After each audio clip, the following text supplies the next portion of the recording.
Title: I thought we were the perfect couple until I found out she was with someone else the whole time. Hey Reddit. I don't usually post long stuff like this, but this is a story I need to tell. I'm going to share everything. How it started, how I missed the signs, and how the discovery turned my entire life upside down. The beginning when love feels effortless. He met her in the summer of 2018. We were seated at the same table in a small bar. I remember thinking, this is it. She laughed, told me stories about her trip to Italy, and that was it. We hit it off instantly. Dates, road trips, meeting the parents, and eventually moving in together within 6 months. Author's note: her laugh was the most beautiful sound in the world to me. I truly believed it was mutual. We were in sync. We talked about marriage, a house, and future kids. It all felt so natural, like breathing. First shadow Saren mid-2020, I noticed things changing. She started staying late at work more often, or working from home.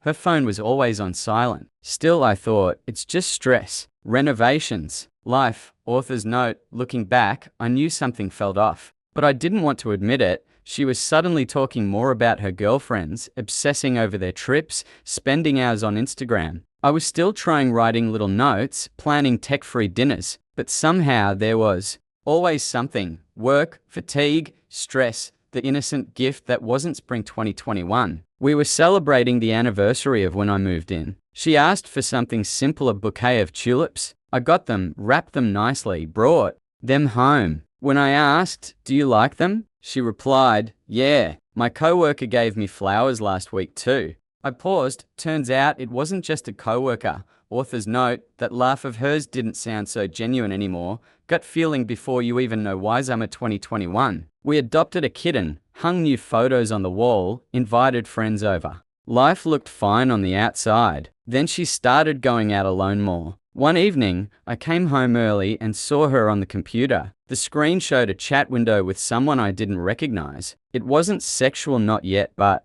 it was intimate, flirty, familiar. I froze. She quickly closed the window and smiled. I was just picking out a surprise for you. I turned away, but something inside had shifted. I didn't trust the smile anymore. The evidence. Fall 2021. We were on a vacation together. I took pictures. She stayed behind one afternoon, said she had a headache. I let it go. She called later from the hotel bar, said she had a long talk with a coworker. I'll explain later. That night she came back late, said he had just been there. Again, I didn't press. I wanted to believe her. The next week she stayed out late again, more work. I started suspecting something deeper. The shock. Winter 2021. I picked up her phone while she was in the shower. I opened the chat app.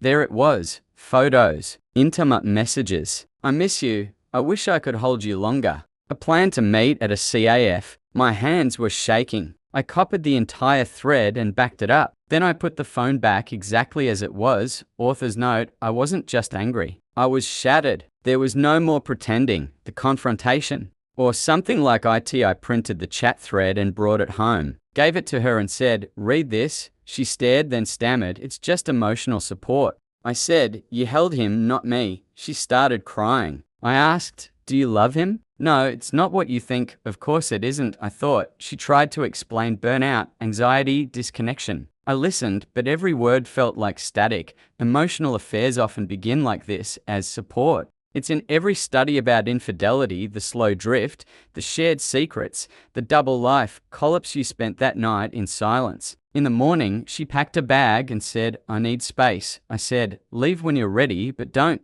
call me. She left. Suddenly, the apartment felt like a museum, only every exhibit was about heartbreak. Every photo frame, every pillow, every coffee cup was screaming. I filed for division of assets. The worst part wasn't even the betrayal. It was realizing I didn't know her at all. The aftermath. Spring 2022. I moved into a new place. Got a therapist. I stopped checking her social media. I started jogging, fixing old bikes, writing poems. I wasn't trying to win her back. I was trying to find myself again. Sometimes I'd wonder, what if I had asked her sooner? What if I hadn't bought that bouquet? What if I hadn't believed her about the coworker? But eventually I realized she made the choice. A long time ago, the return. Kind of summer 2023. She reached out with a letter. I've been in therapy. I want to try again. I wasn't sure I wanted to, but I agreed to talk. We met, talked, unpacked the years. She told me how lost she'd felt. I told her how lost she'd made me. She cried. I listened. We agreed to try slowly. Therapy, honesty, shared calendars, full transparency, no more grey zones.